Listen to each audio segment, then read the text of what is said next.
Just delighted to have Tiffany Bova today, Growth and Innovation Angelist at Salesforce, and so much more. Tiffany, how are you? Oh, I'm fine. How are you, Evan? I'm so thrilled to be back. I'm thrilled to have you here with the new book, and you've been so busy. You're literally everywhere all at once, all the time. The Experience Mindset is the title. It's on Amazon and all the places. Congratulations. Oh, thank you. She's officially 8 days. 9 days old today. 9 days old. Well, before we jump into the new book, let's introduce yourself to the audience and talk about your first book because there's a logical path between the two, I think. Sure, sure. Well, as was mentioned, I'm the global growth evangelist at Salesforce. But prior to joining, I've been here, I don't know, 7.5 years now. Prior to Mhm. joining Salesforce, I was a research fellow at Gartner, covering sales transformation, indirect channel strategies, go-to-market models, and as well the impact that digital was going to have on brands, particularly around customer experience. But prior to being an academic, doing that for 10 years, I was a practitioner. So I ran sales, marketing, and customer service, customer success for startups as well as Fortune 500 in this thing called the World Wide Web very, very early. And then, traditional hardware and software and services companies. So I've been in and around tech now for almost 30 years. Fantastic. And I love that you started with being a practitioner because you have a comprehensive understanding of growth strategies. You've written extensively, obviously, but you also have an insider's view of growth at companies like Salesforce. So before we jump into the experience mindset, give us some thoughts on a company or a situation or a startup that effectively combined, some of the growth strategy tactics that you talk about so much. What's your favorite go-to example there? Well, the first book called Growth IQ, as you mentioned, was 10 Paths to Growth. And it Mhm. was a culmination of a few things. It was my experience, obviously, running sales, service, and marketing. But then in the 10 years of advising very small startups, like, hey, Tiffany, I want to hire my very first Mm. salesperson. When should I do that? Like that question, all the way to, I have 25,000 sellers around the globe. Like, how do I make it better? And that might be 5 minutes apart, right? Talk to one that's I'm hiring my first salesperson, hang up, right? Next one is I have 25 or 30,000 sellers. So it was across the board on size and industry as well as location and region. And I found sort of the commonality amongst the 4 or 5,000 companies that I talked to during that decade. And that's sort of where the 10 paths to growth came from, right? It just wasn't more complicated. And some people will push back and go, there's no way there's only 10, or I think there's only three, or I think there's six, whatever, right? I mean, I think that we can fit everybody's sort of strategy into one of those 10. And the whole kind of aha moment for me in that was twofold. One, it was sort of know the context of your market, who your company is, what the culture is, what your products are, who your customers are today, and all those things you want to aspire to do tomorrow. Once you know that, you could choose what growth path either you're on already that you need to optimize or you're not on and you want to go after. But the trick of it was the sequence in which you did things had meaningful and measurable impact on your ability to be successful. So it was sort of the context of your market, the combination of growth paths, and the sequence in which you do it in. Now, that sounds brilliant, I guess. It is. But what I'll tell you is I completely missed employee in those 10 growth paths. Mm. So the new book, the experience mindset, is kind of the 11th path that I didn't write Mhm. about in the 10. But going back to your question about what companies, look, I love watching companies that are good at two things. First, start by saying companies build stuff, they sell stuff. If we're all sort of in agreement that it's at its most Very basic level, Jobsy that, and very simple. right? Yes. Very simple, right? Then the next question is, once you attract a customer, like, how do you sell them more? How do you introduce more things to them? How do you ensure you're delivering great service while at the same time you're out attracting new customers and doing new things uh, and developing new products? That I called the seller's dilemma, right? It was this, how do I keep the wheels on the car going around the track at the same time that I'm trying to change the oil in the engine, right? It gets very Mm. difficult to do that kind of optimize the business while innovating at the same time. And so any startup, any mid-sized business, any enterprise, any company really that has a really strong operating mindset on how to do that, how to flow seamlessly between those two kinds of business realities, I think are the most exciting to watch, because it truly is this unique culture that nobody or no other company can replicate. Yeah, wonderful insight.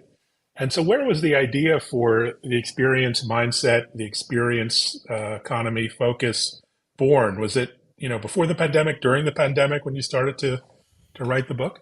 Yeah, well, it's sort of been this very long journey, right? Going back Hmm. to going back to the fact that I missed it in Growth IQ, it was probably 2008. I was an analyst at Gartner at the time, and we had made the prediction that the chief marketing officer would spend more on technology than the chief information officer. We were very early in talking about it. Everyone Hmm. thought we were crazy, but Microsoft, SAP, Oracle, and Salesforce all went out and bought marketing technology companies to get a hold of that technology, right? So they could expand the portfolio that they had, as well as expand the wallet that they could go after, right? The spend and the budget around IT. But we weren't doing it from a technology standpoint. We said it because we believed customer experience was going to become that next corporate battleground, if you will, right? It was a product shootout, right? It was a pricing shootout. And now it's going to be this sort of experience opportunity for people to say, how do I get better at the experience? Especially in a commoditized world or a very price sensitive world. It's different when it's value based and it's a high price or even high profit. You have the ability to deliver these better experiences. But that sort of began in 2008. Fast forward to me standing on stage a few years ago, and I said I didn't think it was a coincidence that Salesforce was a great place to work pretty much globally, that it's one of the most innovative companies in the world. It's the fastest growing enterprise software company. I didn't think that was a coincidence. There had to be some correlation and connection between great place to work, employees are happy, innovating faster, delivering and developing industry leading products, generates, right, this fastest growing enterprise software company. So I went to our CMO at the time and I pitched her the idea, and she gave me a little bit of money, and we started this research project. And 2 years later, through the pandemic, we did a global study, and then out the other end came this really rich, insightful research, which was really the foundation for the book. Wonderful backstory. And so, elaborate on how you connect the successful employee experience into, customer satisfaction, or CX as we call it now. How do you measure that? What are some of the key indicators of connecting those dots? That's a tough proposition. Yeah, and it's the right question. When I started sharing this research out globally with, we were still, locked down at the time. I was doing, yeah, probably did 100 roundtables with executives. There's probably 8 or 10 per, roundtable. So it was a good chunk of executives and people that I got the opportunity to speak to. And the first thing they'd say to me is, it's very obvious: happy employee, happier customer. You get those two things right, you're going to grow, right? If it's so obvious, why isn't anyone doing it? Because the research you just told us, right, and shared with us, shows that not the majority of people are not doing it. They've over pivoted to customer. So why is that the case? The second question they'd ask is, who owns it? Which is also a great question, which, by the way, the research showed nobody owns employee experience. So nobody's looking at the experience employee has with the same level of rigor, understanding, KPIs, et cetera, that companies do around customer. And the third thing was, it sounds like soft stuff to me. How do I measure it? Right. And so, to Hmm. your question, those were kind of the three consistent. I mean, just consistently, didn't matter. It was, this is really obvious. Like, why are you telling me something that's, painfully obvious? Right. Um, but I would say that the KPIs took up an entire chapter in the book because of the Hmm. fact that I had done that many roundtables and heard those three questions over and over and over, that I needed to take the time to go deep into each one of them. Right. So that if it's so obvious, I covered that in what the research told us. That second on who owns it, I spent time on that as well, because I think some people make the mistake of, oh, we need to have a chief employee experience officer, similar to what we did for chief customer officer Hmm. or the chief marketing officer that owned customer experience, right? Whatever that was. But the metric was, I literally will ask you, what are your 5 top customer experience metrics? Wow. What are they? Right? So is it net promoter score? Is it customer satisfaction? Is it customer effort score? It could be customer churn rates, like whatever your top 5 measured and managed customer experience scores are that you track. And by the way, I would like a little caveat underneath that. And our executives executive compensation impacted by those KPIs? Okay, now, so sit there for a second. I want to see a correlating one for employee. So if you have net promoter score, do you do employee net promoter score or ENPS? If you do CSAT, do you do employee SAT? If you do customer effort, do you do employee effort? You get the idea. And then the same question, is executive compensation impacted by the positive or negative movement of those scores? It was so overwhelming that they could rattle off customer experience, yes, tied to comp. Everyone is aligned to it. Everyone understands it. And then they'd kind of scratch and go, I think we need to ask HR what we use for employee metrics. And all of a sudden they start to see that, while painfully obvious, that happy employees impact the customer's experience, they weren't looking at it in a connected way. Brilliant. So let's talk about culture for a moment. The classic adage, culture eats strategy for breakfast. Still remember that one. So how can the experience mindset that you talk about be integrated into a culture? And, what are the obstacles to that? We all work for companies that have amazing culture. Does that equate to great employee experiences, or is there something else that's needed? So I think it's a couple of things. I'll just use Salesforce as an example. Working here gave me a first row seat at the power of culture. How we show up for the company, our customers, each other, our communities, when social issues, whatever it might be, like Salesforce shows up. And that is a cultural mindset, right? Started at the top with Mark and Parker when they began the company 23, 24 years ago.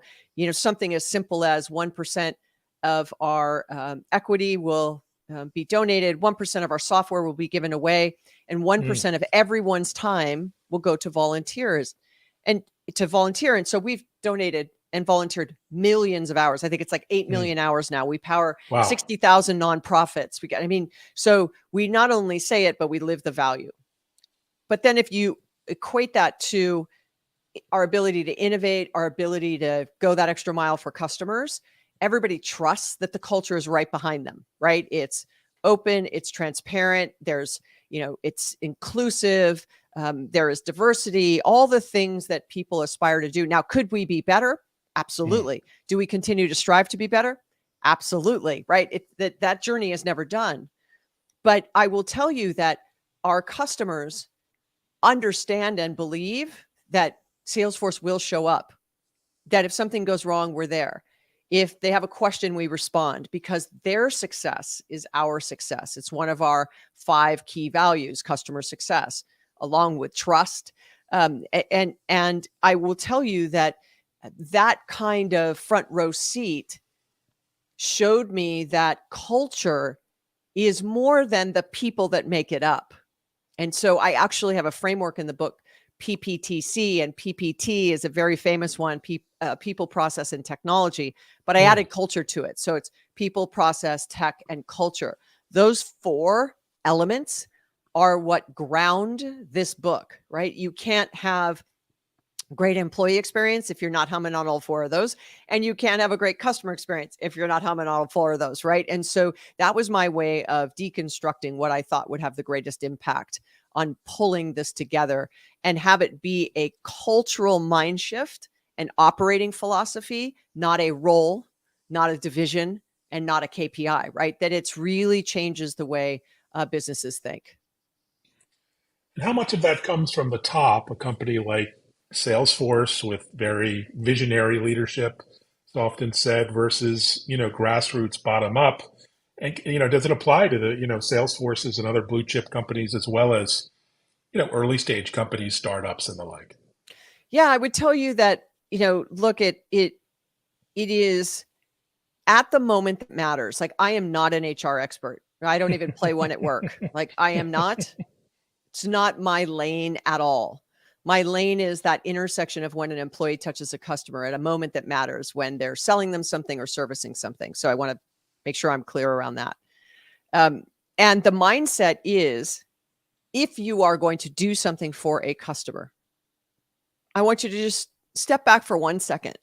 And I mean, as a leader or a manager, I don't mean you're answering a question on the phone, right? But you're going to change a system or a tool. You're going to create a process. You're going to, reduce the steps it takes for a customer to do something. We've spent billions of dollars in decades reducing the effort for customers in order to improve their experience. But the unintended or intended consequence of that activity was that the effort for the employee went up and their experience went down. So if you make a decision to do something for the customer, I want you to just pause and say, hold on, what's the implication to the employee? We've now said that customers can do video calls 24/7. Well, who's answering that video call? Do they have the right systems, tools, training? What if they're working remotely? Do they have the right bandwidth capabilities? Like, if the video calls are twice as long, that means they can take half as many calls in an hour. Do we have enough head count? Do we have enough people? Or have we just increased customer wait times and employee stress because we were doing what the customer wanted? Because the customer's first, customer's always right? The customers are true north. And so that'll get you into trouble. So it really is this balance of making sure that you understand that when you make decisions for customers, you have to think about what you're doing for employees as well. Oh, fantastic. And how much of the book is a, kind of a practical blueprint or guide towards steps for companies to shift towards employee centric and customer centric culture? I mean, I haven't read the book yet. Sorry, I can't comment. But what should they expect to take away from the book? Yeah, I think that, listen, I like books that are very sort of theoretical and kind of give you the ideas. But then, there's kind of no wood behind that arrow, and I don't Right. have kind of any action. And so I tried to balance it as much as possible. But, when I was early in my analyst career and a customer would ask me a question, I may just immediately answer. I know the answer, a very kind of expert's mind, right? I know the answer. Let me tell you what the answer is. And over the last, probably since I got here, I approach it very different. It's maybe a little longer than that. I approach it a little different, maybe about 12 years ago, is I now don't answer right away. I pause and I say, okay, tell me what you think. Tell me what your research is showing internally. So I want to be really careful now about being this very prescriptive. Here's the roadmap, because I learned in Growth IQ, everyone's context is a little bit different.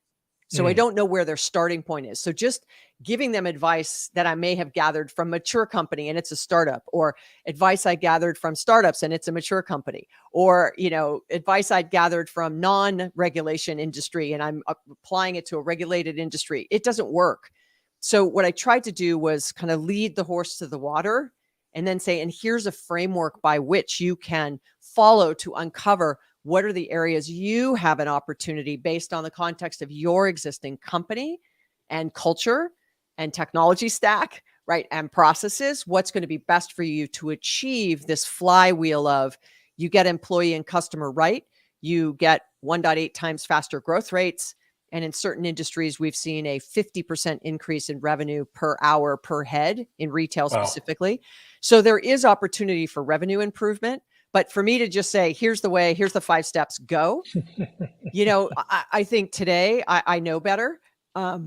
So I don't do that as much as I try to get 80% of the way there and then let the company do the exercises and go through some of the advice that I give to uncover what is their path forward. Wonderful. Wonderful. Like the approach. So we're getting towards the bottom of the hour here, but it wouldn't be a podcast if we didn't talk about AI, of course. What technologies are you particularly excited about toward reaching that vision of enhanced employee experience and customer experience? You have a whole basket of tech within Salesforce, of course, that every day there's a new announcement, something exciting to see. Are there particular trends or technologies there that you personally are excited about? Yeah, I'd have to say I'm really excited about our approach to GPT and generative AI with this massive focus on trust, Mm, on, customer data. Is it just going to be mined, and used inappropriately, or is sensitive and confidential information going to be accessed in this massive large language model? Like, what is going to be the approach? And I think because trust is one of our core values, it's very important to us as an organization, especially our leadership team and our product development team. We actually have a group called the Ethical and Humane Use of Technology, which we've had for some time, that is very, very focused on making sure how and where we use AI, is follows sort of what we want to have happen for the world that is using it. But I would say that aside, we have an opportunity here to not replace humans, but to really augment the tedious, mundane, tactical tasks that we ask them to mm, do every single day, mm, to allow them to focus on more meaningful and value-based work. And I know that in some labor markets, like, this is not an important conversation. But in call centers, in manufacturing, or in professional services, there is opportunity for us to say, how do we create a perfect storm of a human and tech being better because of those two things working in tandem? And specifically in sales, I say the seller that will win in the future will be the one that uses tech better than his or her mm, competition, right? And so I think that AI has lots of opportunity. I think that it's very similar to what we saw when we kind of hit reset from on-prem to off-prem. mm. We're in that kind of, what do we do? What's the security? I'm going to put my data somewhere else. I mean, we went through all that in the early 2000s. I was right in the thick of it. Look, we're in 2023. Still a majority of small businesses are not online. People are still using Gmail extensions for their email accounts for businesses. I mean, it has not been this digital transformation and everyone's on board. I mean, it is not an even use case. So I think AI at its maximum potential is going to see that same kind of sort of roadmap, right? Or marathon of, we're not even on mile one yet, right? We are trying to figure out, while some of us have been investing in AI for a number of years and using it, under the covers to do things, but this sort of consumer interest and solopreneur interest and small business and startup interest, that changes it a little bit, because then it kind of democratizes access to this kind of power, where the web early on, to lift and shift was expensive. And so we're not facing that in this particular inflection point. So it'll be interesting to see where we come out the other side. No, I can't wait to see. For people interested in following you and where you are, what you're up to, you're everywhere all at once, all the time. What's coming up the next few weeks, months, even? Where can people see you, meet you Yeah, I out would there? say, as you just mentioned, right? I'm sort of 9 days in. The book is, I'm on this feverish Mm, pitch of being out and talking about it, which is really fantastic. I mean, that's what it's all about. So I'm really active on LinkedIn. You can follow me. I've got no more opportunity to have connections. I have maxed out. And when I say that, people are like, "I didn't know you could max out." I'm like, "I didn't either. I got a direct message from LinkedIn saying, you are close to maxing out." And then eventually I maxed out. So you can follow me on LinkedIn. You can follow me on Twitter as well as Instagram. I've got a podcast myself called What's Next with Tiffany Bova. You can mm. stream on any of your favorite platforms. And then obviously, selfish plug, I've got the book, The Experience Mindset. Get the book, folks. Is Amazon the best place? I hear mixed Anywhere you can get it anywhere. anywhere. Yep, you can get it, Okay. and it's got a Kindle version, or an ebook, and it's got an audiobook as well. Plethora of choices. Well, thanks so much, Tiffany, for joining us. And folks, thanks for listening. As always, really appreciate your attention and time. And congratulations, Tiffany. Take Thank you care. for having me. Bye bye.